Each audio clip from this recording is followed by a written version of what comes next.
It's time for Coffee with the Chicken Ladies, a podcast for people who love chickens. Hey everybody, and welcome. It's Chrisie&Holly from Coffee with the Chicken Ladies. We're here, and this is episode number 292, yay, of our podcast, where we talk about everything chicken, family, fun, and more chickens. More chickens. We drink a ton of coffee. I'm talking a ton. But most importantly, we hug chickens, ducks, and geese every single day. And we kiss them too. Don't forget. We brew coffee from a little coffee roaster here in Maryland. Holly Ann, what kind of coffee are we brewing today? Some nice bracing French roast. Oh, oui. Yeah. Uh-huh. Are you ready to sip some of this delicious French roast coffee and chat, oui? I am. But first, some words from our sponsors.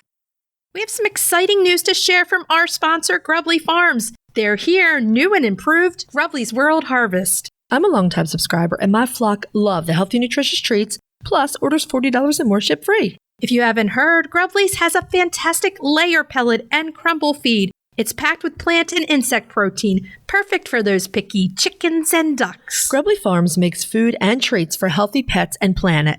To support us and Grubbly Farms, use the link grubbly.co/coffee. Try it today. Okay. We're actually in the morning today, change of pace, and it's storming. It's storming, yeah. I'm looking out the window at the rain. Good times. It's the chicken lady, Chrissy's weather report for the week. But I mean, our weather's so changeable. Check again in 10 minutes and you'll have a different forecast. I know. It's a little cooler. Today was supposed to be the hottest day of the week, so I'm hoping it won't be too bad. Yeah. I didn't have to put the fans in for the last 2 to 3 days because it got down to 60 overnight. So I was like, we're good. I don't like to use the fans until it's, like you have to. It's like... Unlike our place where like everyone's got fans and... Well, every coop has at least 5 to 6 fans. Oh my God. Over here when necessary. So it's like, oh, I forgot I had this fan. And then today I'm like, well, I need to order a few new fans. I am going to have to order new panel heaters because this winter burned some of mine out. It was so cold. Yeah, it was very cold. So this is a time to like replenish for the winter so that you have it. And hopefully the prices are a little bit better on the panel heaters now too. Right. Yeah, check out Chewy because every now and again they have that buy 2, get 1 free sale on heaters, which is a good value. That's what I need. I'm like, I had to use them so long and it just wore them out, which is, hey. You get your money's worth out of them. I mean, yeah, for sure. And your chickens are nice and warm in the winter. But now I had to go up in the attic and get all the fans out and everything. So my dining room is a charge place for the fans. It's like all the outlets on the ground have all the fans charging all day for the coops at night. How are you doing over there? Oh, I'm not sure. We're doing okay. This is the time of year where I think the weeds win the war. And it's getting hot, and so I sort of like just give up in weeds. Welcome to Holly Ann's garden. Give up in helpless depression that I can't keep up with these things. I have a news alert. News alert. I have 4 grape tomatoes on my vines. Oh my God.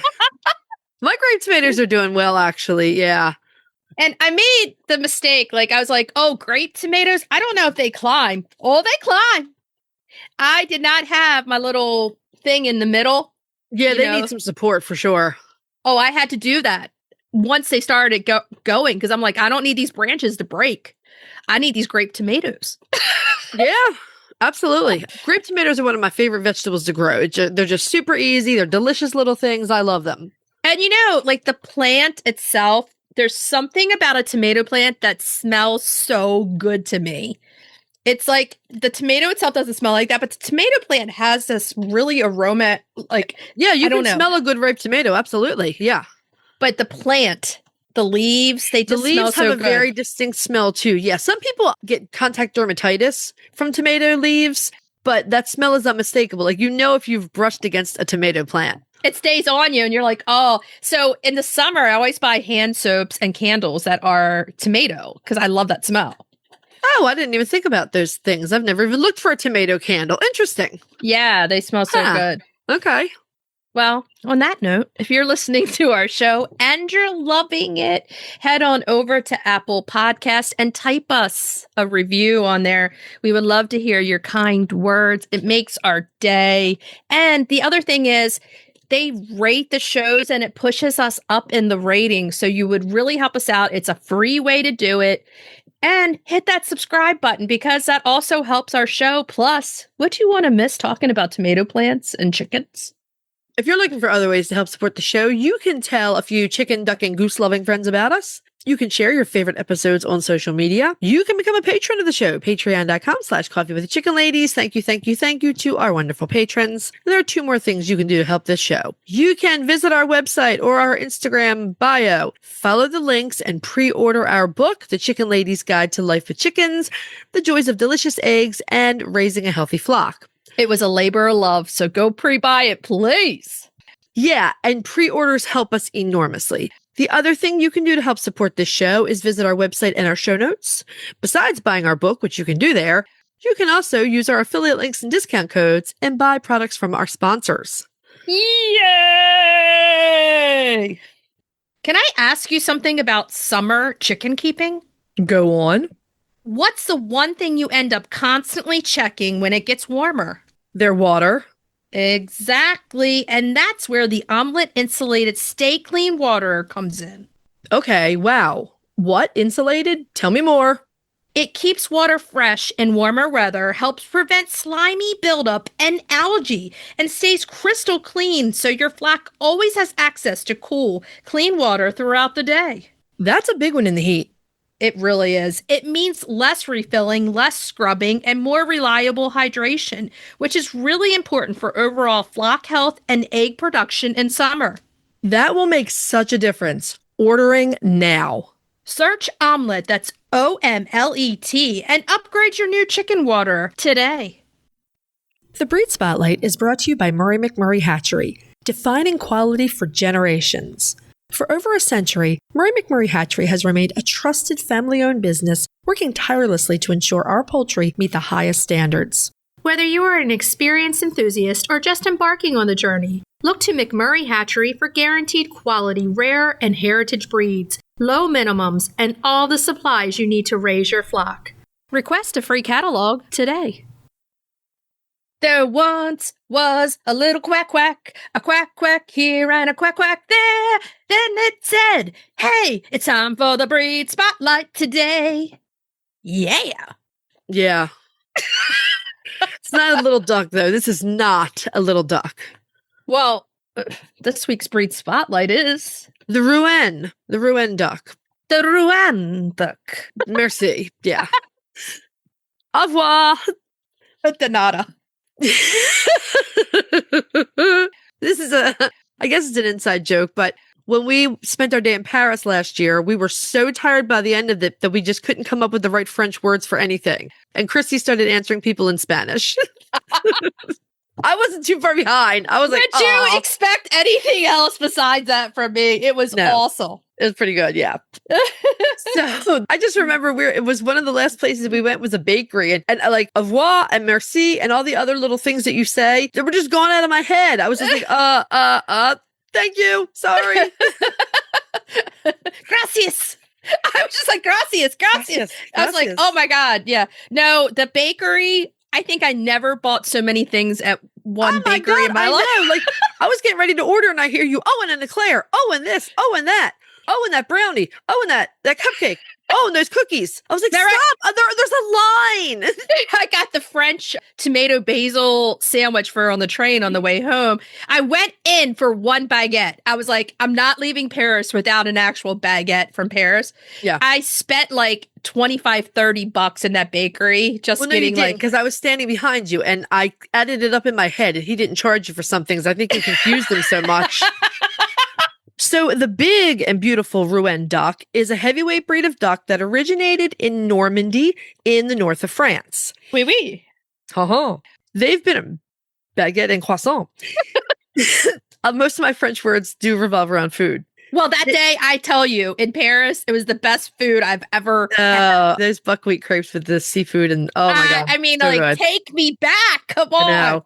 So good. So the Rouen duck have been around for at least 300 years, if not longer. Now, like the Toulouse goose, there is a dual-purpose utility line of Rouen, and there is also a standard bred line developed for showing and exhibition.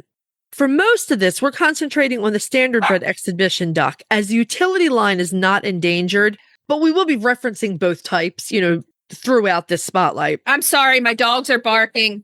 You probably can't even hear it. I mean, we always have dogs barking. I'm not sure anyone can ever hear it when it happens. Okay. The standard Rouen appeared in the first printing of the American Poultry Association Standard of Perfection in 1874 in the heavy duck class, and they are currently in the watch category of the Livestock Conservancy's conservation priority list. Now, the original Rouen would have been a typical French farm duck used in a dual-purpose manner and bred for practical properties. But when they arrived in England in the late 1700s and early 1800s, the English breeders set out to make this bird into a massive show duck, and mission accomplished. So did everybody get my joke about the little duck? Or no? Yeah.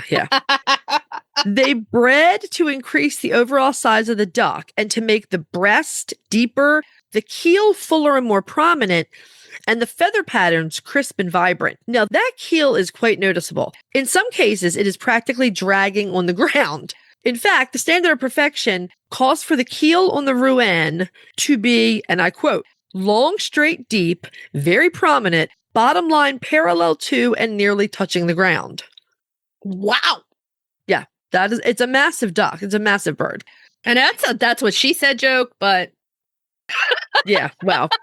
So in 1850, the first Rouens arrived in the U.S. They were imported by Mr. D.W. Lincoln of Worcester, Massachusetts. And other than a reference that Lincoln was intending them to be a general purpose farm duck, I can't find anything identifying them as one strain or the other. We don't know if they were the big show ducks or the practical farm duck. We do know that for a while, the Rouen served as the most common table duck in the U.S., but once the Pekin was imported, they took over that statistic. The Rouen was like, thank God that Pekin came over. All yours, Pekin, all yours, yeah. No, come on. Now, just like they were in the UK, the standard bred Rouen was also a very popular show bird here amongst poultry fanciers. In a 1927 edition of the Poultry Home and Garden Journal, I just like the sound of that. We should have a Poultry Home and Garden Journal now. Oh, yes. Yeah. Written by Coffee with the Chicken Ladies. Yeah, in our copious free time. I'd say that's a no. So in this journal, Poultry Home and Garden, I found a notice that listed runners, my beloved runners, the Rouens, and Pekin ducks as winners at a Madison Square Garden poultry show. Also, from ads in the same journal, I found that you could buy a pair of Rouens for $3.50 in 1927. In today's money, that's about $65. That's actually still not bad. Right. I didn't think it was either. Now, in the 1980s, Dave Holderried wrote that Rouens were one of the breeds most likely to place well in shows. So they still have this long legacy of showbirds. I mean, in the shows, I'm going to say this, from going to the Ohio Nationals, they like some big birds, you know, like big and juicy. They do. So if this bird is, very large, that's what they're really going to take to. Now, the Rouen looks like a much larger and somewhat darker version of the mallard. And we all love mallards, especially us here on the coast. Oh, they're beautiful. We love them. They are gorgeous. Drakes have the mallard's beautiful green head, white neck ring, while the duck hen has the beautiful penciled feathers. So they're a great pair. They're going to look gorgeous in your yard. Now, these are, as we were saying, very, very large birds with the Drake's weight around 9 to 10 pounds. That's an armful of boy for you right there. I mean, the mallards are so small compared to these birds. They look like in miniature. Double the size of a mallard. I mean, ducks are so close to the ground. And I mean, like, that is an armful of duck right there. Absolutely. And the hens are at 8 to 9 pounds. They're not far behind their men. They're like, look, the way to a man's heart is through his stomach, so I'm going to eat right with them. They're like, come on, let's go. It's not a fat issue. This is a skeletal issue. I'm just saying. They're big boned. They're big boned. They're just big boned husky ducks. That's it. right. So the utility strain is usually at least 2 pounds lighter than the standard breed. So over here, I would be like, get me that standard breed over here now. I want the big ones. You want the big ones. Okay. I do. Both ducks and drakes have dark brown eyes and, of course, orange legs and feet. And the drake has a greenish yellow bill with that black bean on the tip, while the hen has a brownish orange bill with dark blue blotch on the upper part of the bill and a black bean on the tip.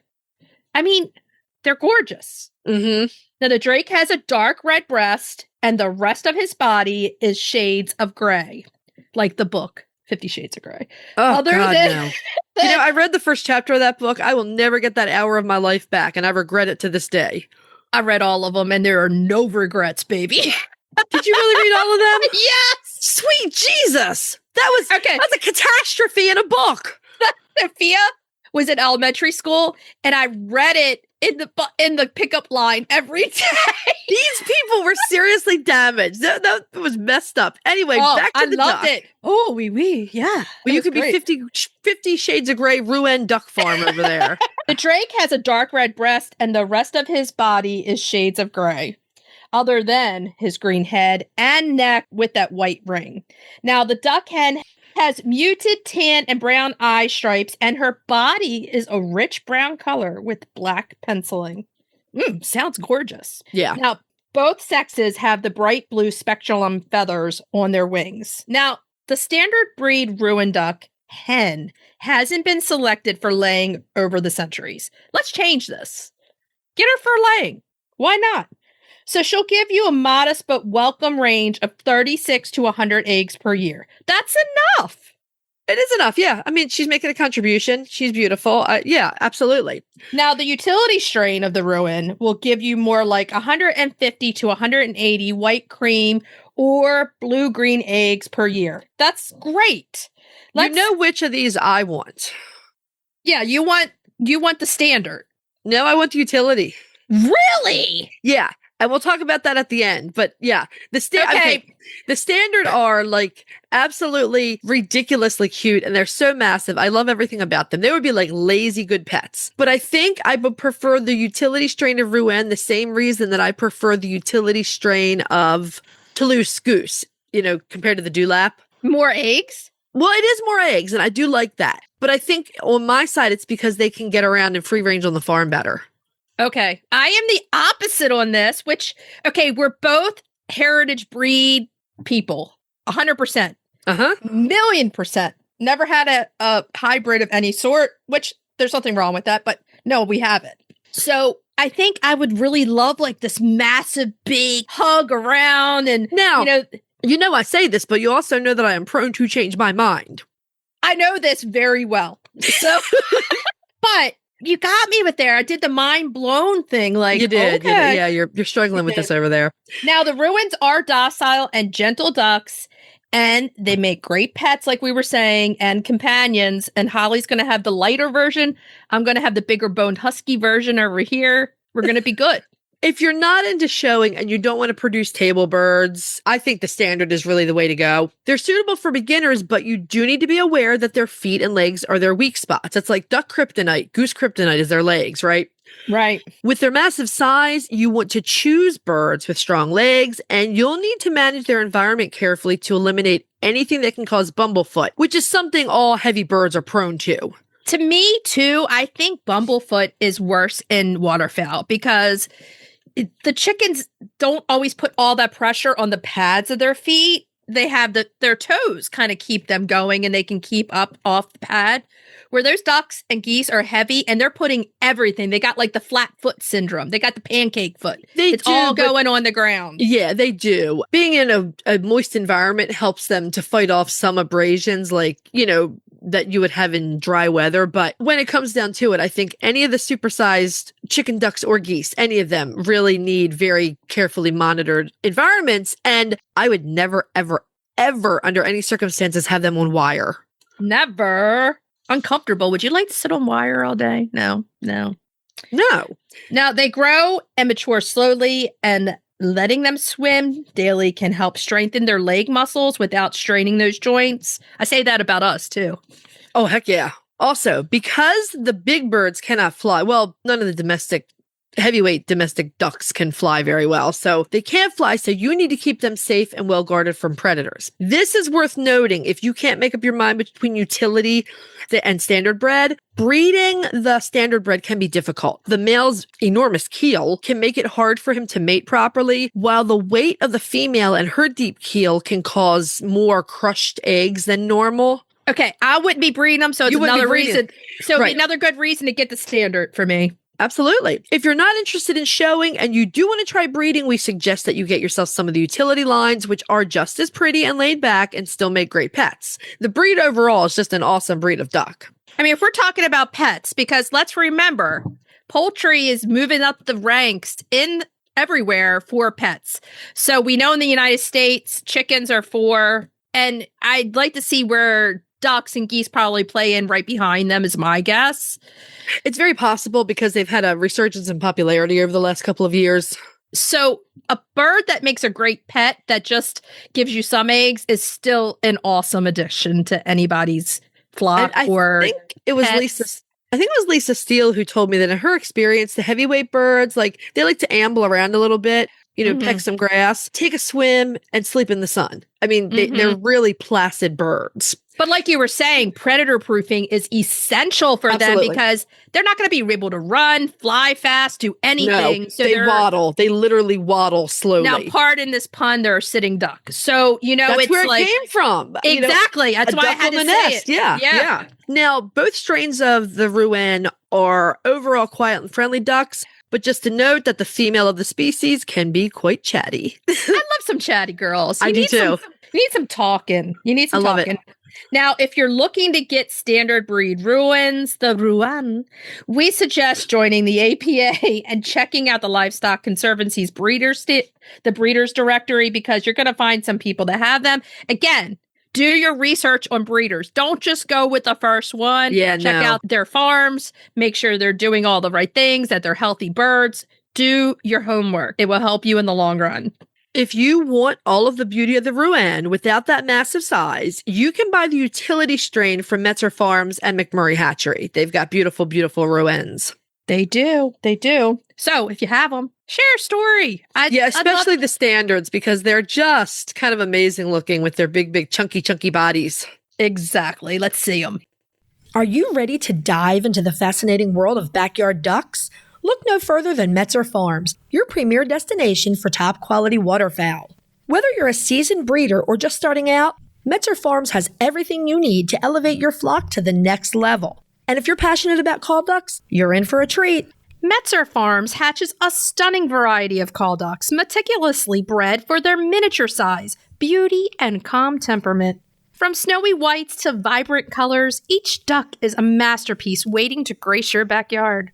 Visit MetzerFarms.com today to browse their extensive selection and start your journey into the wonderful world of waterfowl. Metzer Farms, where passion meets perfection. If you're looking for a chicken coop that's produced in a planet-friendly, sustainable way, try Nestera. Each coop is made from highly durable, 100% recycled plastic that keeps the equivalent of up to 2,000 shampoo bottles out of a landfill. Their clean, modern design will fit into any garden or run area and comes with an industry-beating 25-year warranty and a range of handy accessories. Simple to put together, so quick and easy to clean, and most importantly, red mite resistant. Your chickens will love it. Quick shipping from Nestera US. For a 5% discount, use the affiliate link in our show notes, on our website, and on Instagram. Link in bio. Check them out today.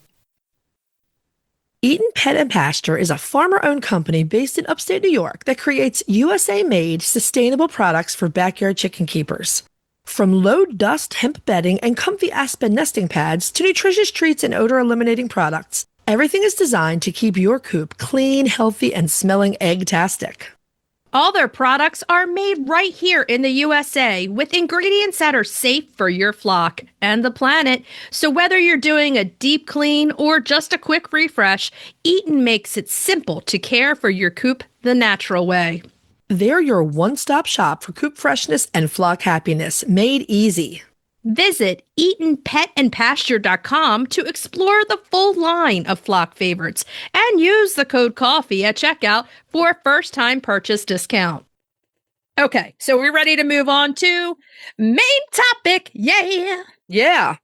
Yeah. Now, this week's main topic is a listener's request because our listener, Natalia in Hawaii, wants everyone to be aware of something that can happen to you or your flock.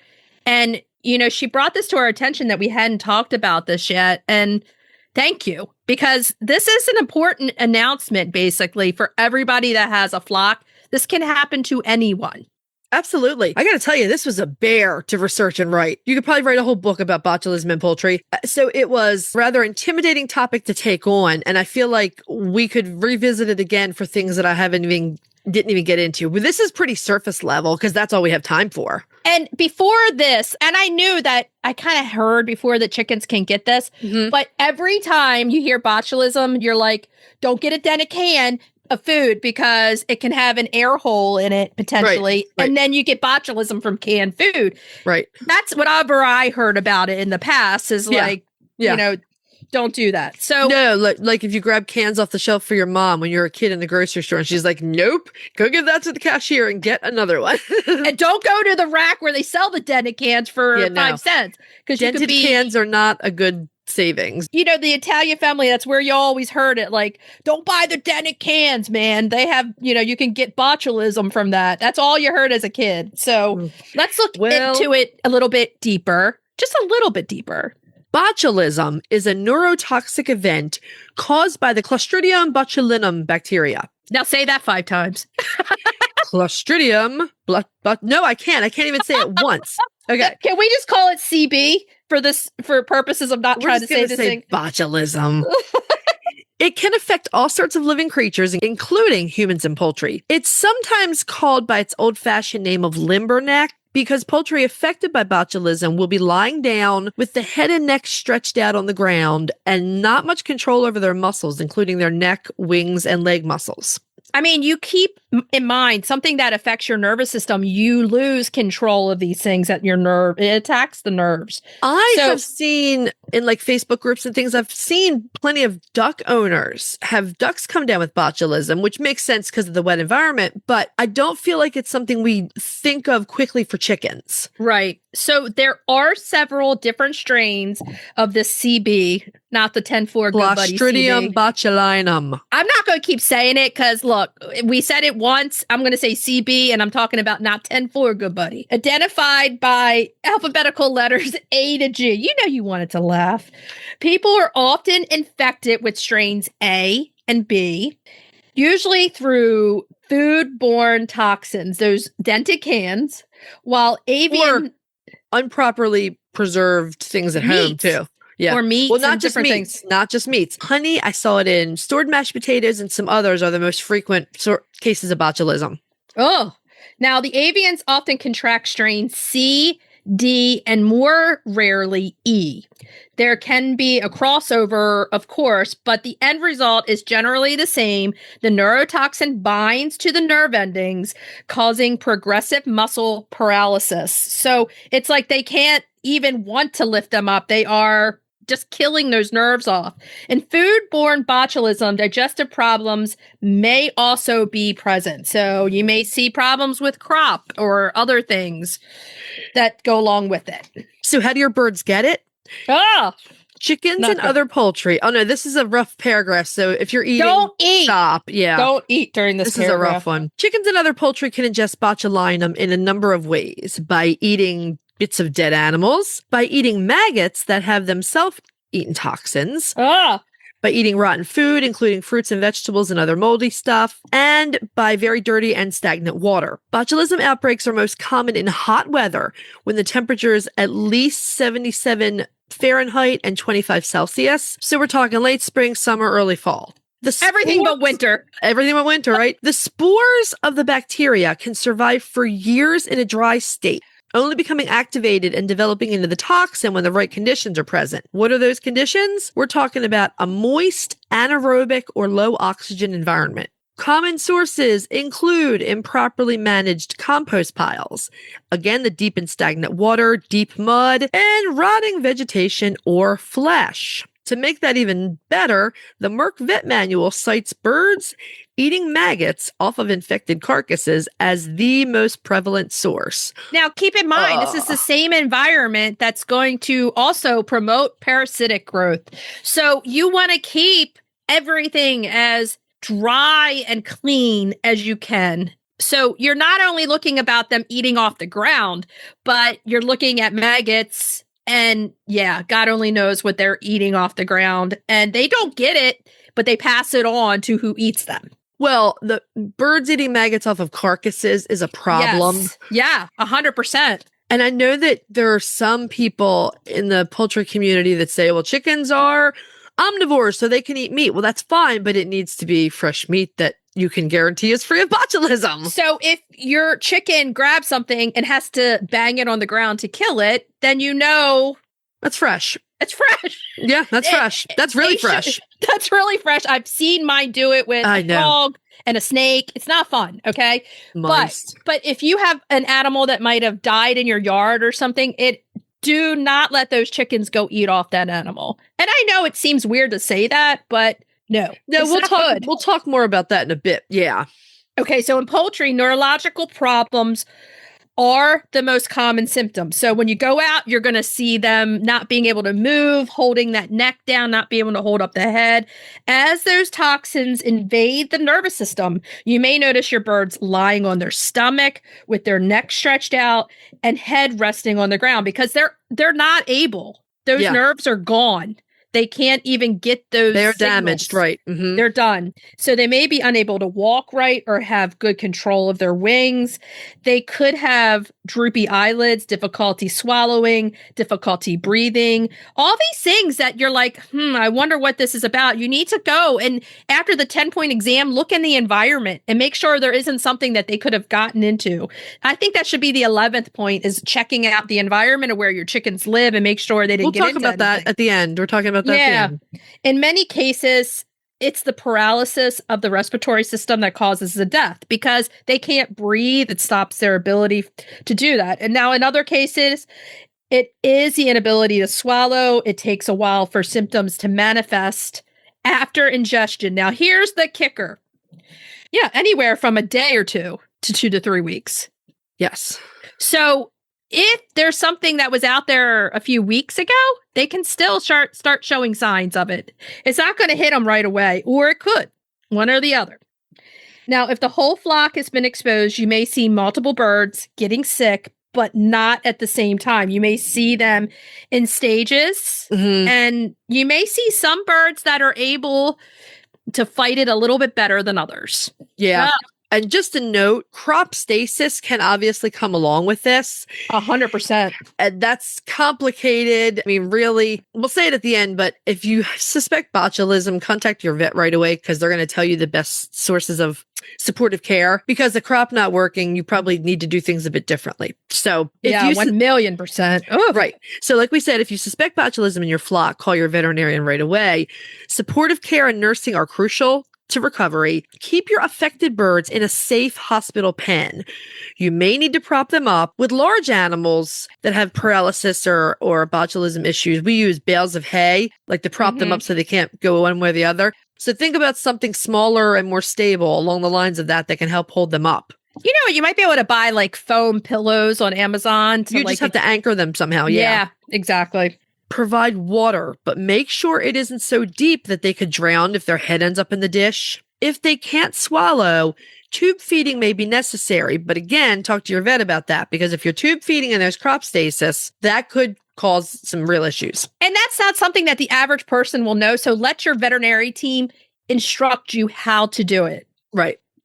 There is an antitoxin and there's a vaccine available, but we're not sure how easy these are to access. I think it probably is going to vary by your area, vet to vet. If you discover the symptoms early, you can try treating with activated charcoal to move the toxins through your bird's system. Kelly from Poultry DVM has the doses and the frequency listed on Poultry DVM's botulism page. It's very helpful. Oh my God, that stuff's terrible, but it works. Yeah, it does. I mean, it's like tar, but I mean, it's great. It works. You need it does something to bind. Yeah. Some keepers have used molasses or Epsom salt flushes to move the toxins through the body, but I will say that neither one of us have done this, so we cannot advise here.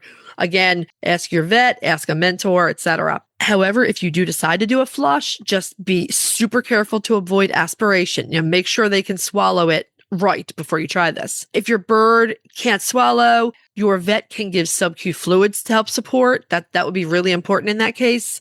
I think that's the best thing to do. And that way they're not even trying and it's keeping them very hydrated. Yeah, for sure. Now, recovery is possible in many cases, but it depends on the strain of botulism, the amount ingested, and how long they've been affected by the toxin when you discover them. Based on many accounts that we read through, a lot of poultry keepers said that they saw improvement within the first 48 hours after symptoms and supportive care were started. But if your bird makes it, it could take weeks and even months for the poultry nervous system to fully heal. Let's say this. We know this. Dr. Rebecca has told us the nervous system, spinal injuries, everything in chickens takes months for those nerve endings. I think that's across the board, like people and all animals, because nerves grow and regenerate so slowly. So you have to have patience. You have to be in for the long haul. You have to have that supportive care going. There are several studies. I found a lot of studies involving using a botulism vaccine with commercial broilers or other industrially kept chickens. But from what I gathered, not all of them seem to be 100% effective. And honestly, I could not find the answer to this. We're not even sure that the vaccine is available outside of commercial farms. It may be. If you want to know, put a call or an email into your vet and just ask them if they are able to treat botulism with the antitoxin. And what we've learned through Dr. Rebecca is that some of these things come in such large amounts and then they go bad so quickly. Right. It's not cost effective for them to keep on hand because the cases may not be that many that they see. So it may be something that they need to order right away. So here's the thing, being proactive and getting your chicken to the vet quickly so that they can get their hands on it as quickly as possible is really a good thing. Now, that's going to send us into this. The best offense is a good defense. So you want to look at your, environment. Keep your birds away from compost piles that are not breaking things down quickly or effectively enough. A healthy compost pile will be oxygenated and full of happy microbes, but a bad one will have pockets of anaerobic materials that are warm and wet. They might have a really bad smell too. Yeah. A good breeding ground for CB. Clostridium botulinum.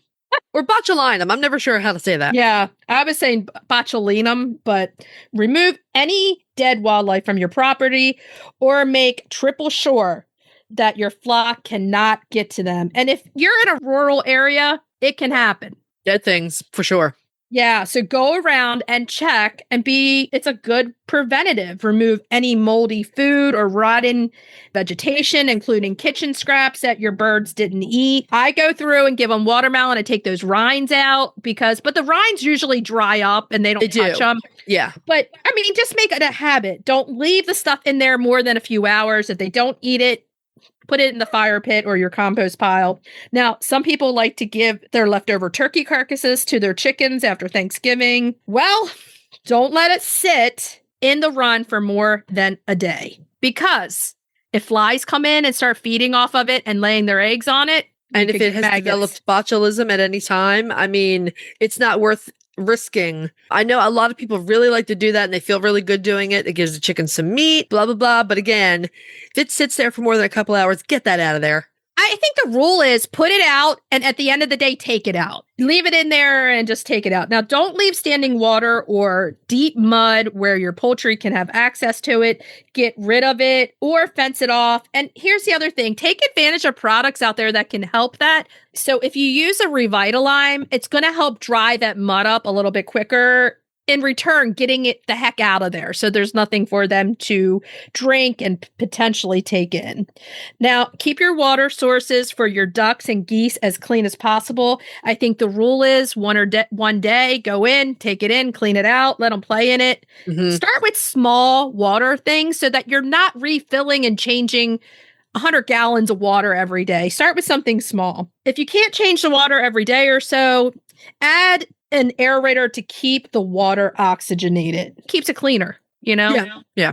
Ducks love to play in mud, so just try to keep the area clean and free of anything rotting as much as possible, and be mindful of natural ponds in drought years. Mud and vegetation that would normally be under the water can be exposed. So if they're going in there, I think an ounce of prevention is Worth a pound of cure. Absolutely. Exactly. I think like if you get this, it's going to be a long road and you never want to give up on your babies. So you definitely want to do all this. But if you just make sure that they can't get in, now there's going to be something that you never saw potentially, and you can do all the things, but that's when the critical care comes in, and go to the vets first thing. I mean, I think sub-Q fluids are probably just so important for recovery from botulism. Just get the body hydrated and supported, especially if they can't swallow. I mean, honestly, if that is one of the number one well-kept secrets, and people that don't go to the vets can't do this. The vets, they can give the sub-Q fluids and it keeps them hydrated without putting anything in their mouth. Yeah. So that is awesome. It really helps them feel a lot better. Dehydration is its own problem. So exactly. If your flock could talk, they would thank you for shopping at Eaton Pet and Pasture, your one-stop shop for coop freshness and flock happiness made easy.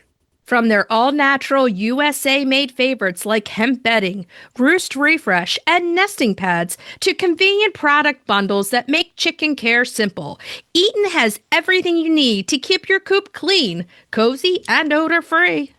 Check them out at EatonPetAndPasture.com and use code COFFEE at checkout for a first-time purchase discount.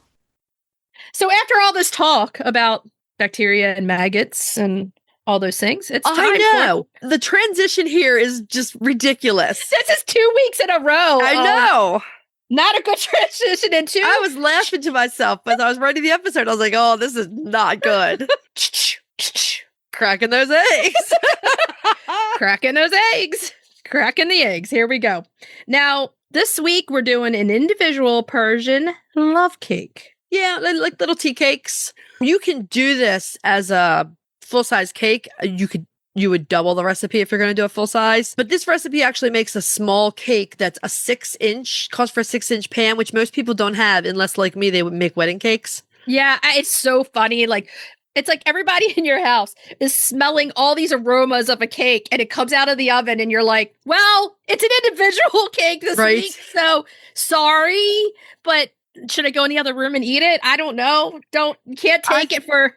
Was much nicer to just do a series of small, like tea cake sized. Yeah. And they're really pretty. So like if you're having a lunch, it's really pretty to be able to serve, a plate with maybe a couple little desserts on it. Yeah, exactly. In my house, because everyone known over the months and my parents are still living with us, so it would be like 6 people like, oh, there's a cake in the oven and here it comes out, this tiny little cake. Individual. Would everyone like one little piece? Okay, so let's go into the ingredients. For the cake, we're going to do a half a cup, that's 1 stick of butter or dairy-free butter, softened to room temperature. 3/4 of a cup of granulated sugar, 2 chicken or duck eggs at room temperature, 1/4 cup of yogurt or dairy-free yogurt, 1 teaspoon of cardamom. I always say that like weird. 1 teaspoon of vanilla extract, 1 tablespoon of rose water, 3/4 cup of all-purpose flour or gluten-free 1-to-1 flour, 3/4 cup of almond meal, and 1 teaspoon of baking powder.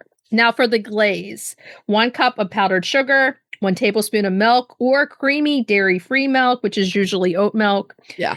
1/2 teaspoon of rose water, 1/2 cup of chopped pistachios, optional, but strongly recommended by us.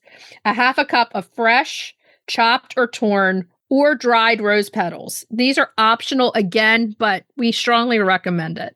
I mean, the cake traditionally has a glaze with the pistachios on the rose and the roses on top, and it looks really pretty. If you do these as the little tea cakes, they look beautiful. You're going to preheat your oven to 325 degrees Fahrenheit. Grease a mini bundt or loaf cake pan or a muffin tin and set that aside. In a large mixing bowl, you're going to beat together the butter, the sugar, the eggs, and the yogurt for 2 minutes on medium speed. Add in the cardamom, the vanilla, and the rose water, beating on medium speed until just combined. Then you're going to add the flour, the almond meal, and the baking powder.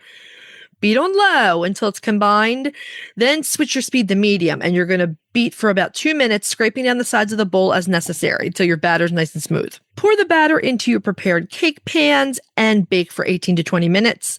The cakes are done when the tester comes out clean, and you want to allow them to fully cool before you glaze and decorate, obviously. For the glaze, you're just going to combine the powdered sugar, the rose water, and the milk. Stir them all until the powdered sugar is dissolved. Carefully drizzle the glaze over the cakes, and then decorate with those dried rose petals and chopped pistachios before serving. And then go in another room or the closet and go and take a big bite and eat it. Hope nobody hears you. There's enough little cakes for everybody in your house. It should not be a big deal. Yum! Everybody's like, what are you eating? Mini cakes are, Okay, in my house, you cannot get one thing to eat and then somebody sees you and they're like, what are you eating? But they can all have a mini cake. Why can't they all have a mini cake? I'm just making one cake. It's just yours. I'm making the 6-incher and it's all mine. I'm making a 6-inch and that's it, man. No more for anybody else. Nope. Like this, I'm going somewhere else. I'm enjoying it. Giant Persian Love Cupcake and just go eat that thing yourself. Try it. You might like it. Let us know what you think. You might like it. Okay, so let's move on to retail therapy. Retail therapy. Yeah. This week's retail therapy, it's useful, fun. It's something that you can use in your gardens, and we love it. We've been using it for a while now, and we're reviewing it. It's Smart Grower Organic, and dang, you can feel good about some things that you're using in the garden, and I love it. They are a company that makes organic products for gardening, and this is all the kind of stuff that I use for my fruits and vegetables and even things like my cotton. So there's plant food, there is organic sprays, and we got mostly the same products, but there's a spray that is peppermint and neem oil that you can use for serious insect issues. Again, fully organic. My favorite thing is, I can't remember what it's called. What the hell is that called? I love the plant food. That's what I'm using. And you can use it straight powder, or you can make it into a gallon, and it tells you right on the package how to make it into a gallon of water. And then you just water your plants with it. And I think that's why I got grape tomatoes, because I'm feeding those bad boys. Yeah. And you know what? Do you get plants? I got the spray too to help with insects. The beetles, they even want to eat your tomato plants. So of course. If you use a little bit of the spray right on the leaves, you're going to deter anything from coming around and eating it. I actually use it on my apple and medlar trees because there's a particular aphid called the cotton aphid that loves apple trees and medlars in the apple family. It really works for that. I also love the mycorrhizal fungi that I sprinkle in the hole and on the roots before I plant things like my rose bushes. Right. And it really helps them avoid transplant shock. And I love that sea kelp. That sea kelp is so nutrient dense that things like cotton, because I've talked about growing cotton before, cotton is a heavy feeder. They take all the nutrition. So something like this organic sea kelp, again, just like the plant food, you put it in the water, super duper easy. And I saw a result in like 2 weeks. Now, here's the thing. You guys know we don't put this stuff out there unless we use it. We love it. And we are. I just want to give you a few little tidbits about the company itself. It's American made, so you can feel great about that. Cruelty free. It's never tested on animals, so you avoid all that thing. And it's eco-conscious. So the formulas are designed with the environment in mind. So they're not going to be detrimental to everything else. They're not chemical based that way. It's thoughtfully formulated. Well, you can use something like the neem oil if you do have, say, an aphid problem on your fruit trees, and not have to worry about using something like Roundup or what's that stuff called? Exactly. It's horrible. I don't know what it's called, but it's bad for you. Roundup, horrible. For whatever reason, I can't think of the generic name for it. Anyway, So yeah, this everything that they put out is organic and it's safe to use around your kids and your pets and your family. And I'm all for this. I'm going to be buying for this company for a long time to come. This is exactly the stuff I use in my homestead. Now they have a website. I like this. You can go to Amazon. Here's the surprise we have for you guys. We're doing a review, but the company was nice enough to send us a code to give our listeners 10% off until November. So it's SMART CL, all caps 10. So you get 10% off if you use this code and you want to try it. I love that. I will have that code in the show notes for this show. So if you hear, check it out. Yeah. So use it. I mean, again, if you're looking for some organic, safe options to help you with your gardening, go Smart Grower Organic. I mean, I'm here's really the thing impressed. too. If your chickens are near your garden, you don't want to be spraying stuff that you don't feel good about, right? No. We try to look for things that are friendly for everyone. And this is one of those things. Yes. And, here's the thing. We get nothing out of this code. This is just a code for you guys to use and get 10% off. We got the products in return for an honest review, and I am sold. I mean, I love this stuff. But the code, we get nothing back. So go use that's the just code. a bonus for our listeners. So yeah. Exactly. So should we tell everybody what we're going to be talking about next week? Next week, let's see if we have a gross topic for you. We don't. We have a lovely interview. So Breed Spotlight, we're talking about the Leghorn, and we're going to be approaching this from a little different. We love the Leghorns. We're going to be approaching this from a little different angle than we often do. So main topic, we have the wonderful Erica from Second Hen Chicken Rescue. She works with spent layer hens. You heard that right. In the U.S. In the U.S., right. That's a really nice interview. Cracking the eggs, strawberry donuts. Yeah. I got some right now. Yeah. And we're doing a seed spotlight, except it's not exactly a seed, but we'll explain all that. We're doing sweet potatoes. Check it out. Okay, so what should we tell everybody to do until next week? Hug your chickens, ducks, and geese. Every day and kiss them too. We'll talk to you next week. Bye-bye. Bye. If you'd like to see more of us, please follow us on Instagram at Coffee with the Chicken Ladies. If you'd like to help us grow the podcast, please leave us a written review on Apple Podcasts.